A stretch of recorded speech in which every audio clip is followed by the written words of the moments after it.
உங்கள் வீட்டில் இருக்கிறவங்கள நீங்கள் 4 தடவை கூப்பிட்றேன், 10 தடவை கூப்பிடுறேன், ரெஸ்பான்ஸே இல்லை, எப்பவும் லேசியாகவே இருக்கிறாங்க அப்படின்னு நீங்கள் ஃபீல் பண்ணிகிட்ருக்கிறீங்க அப்படின்னு சொன்னால், அப்போ இந்த பதிவை முழுசாக பாருங்கள்.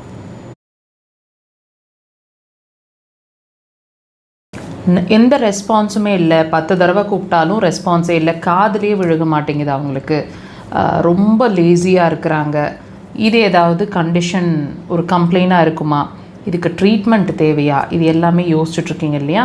பர்டிகுலராக உங்கள் கிட்ஸ், உங்கள் கூட இருக்கிறவங்க, இது எல்லாமே நீங்கள் வாட்ச் பண்ண வேண்டிய விஷயம். எது சம்மந்தமாக? இதுவும் ஹெல்த் இஷ்யூ தாங்க. அதாவது அக்குபஞ்சரில் இதை நாங்கள் எப்படி அணுகிறோம் அப்படின்னு கேட்டிங்கன்னா, மண்ணீரல் சார்ந்த பிரச்சனை இருக்கிறவங்க இந்த மாதிரி வேகியாக, லேசியாக, ரொம்ப லெத்தார்ஜிக்காக, ரொம்ப எதையுமே பெரிய ரிஸ்க் எடுக்காமல் இப்படி தான் இருப்பாங்க. நீங்கள் வாட்ச் பண்ணி பாருங்கள். இந்த மாதிரி இந்த மாதிரி லேசினஸ் அதிகமாக இருக்கிறவங்க, இந்த மாதிரி ரெஸ்பான்ஸ் பிரிஸ்காக இல்லை, ரெஸ்பான்ஸ் சரியாக இல்லை அப்படின்றவங்க கொஞ்சம் உடல் ரீதியாக பூசுனாப்பில் இருப்பாங்க, கொஞ்சம் வெயிட் இருக்கிற மாதிரி இருக்கும், அல்லது ரொம்ப அப்நார்மலாக வெயிட் லாஸ் ஆகியிருப்பாங்க, ரொம்ப லீனாக இருப்பாங்க, ஸ்வீட் நிறைய பிடிக்கும் அல்லது ஸ்வீட்டே சுத்தமாக பிடிக்கலைன்னு சொல்லுவாங்க, ஹார்மோன் சம்மந்தமான பிரச்சனைகளுக்கு உள்ளாக இருப்பாங்க. முக்கியமாக பெண்களாக இருக்கீங்க அப்படின்னா தைராய்டு சம்மந்தமான பிரச்சனை கண்டிப்பாக இருக்கும். அது மட்டும் இல்லை, ஒரு ஈட்டிங் ஹேபிட்ஸ் அப்படிங்கிறது ரொம்ப வித்தியாசமாக இருக்கும்.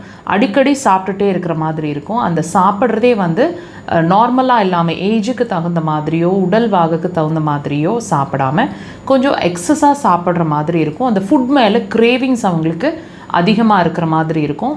ரெண்டாவது விஷயம், லங்ஸ் சம்மந்தமான பிரச்சனைகளுக்குள்ளேயும் இருப்பாங்க.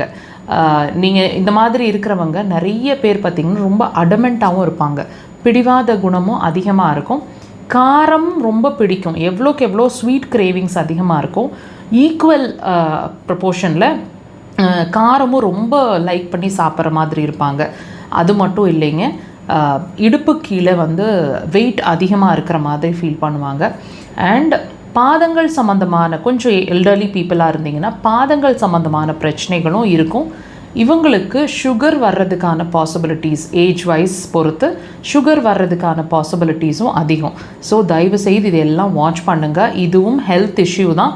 சின்ன விஷயம் நீங்கள் வாட்ச் பண்ணாலும், அந்த ரெஸ்பான்ஸ் இல்லைன்னு நீங்கள் வாட்ச் பண்ணாலும், தயவு செய்து அப்போவே ட்ரீட்மெண்ட்டை ஸ்டார்ட் பண்ணிங்கன்னா பெரிய பிரச்சனைகளாக கொண்டு போகாமல் நம்ம சேஃப்கார்ட் பண்ணிக்கலாம். ட்ரை பண்ணுங்கள்.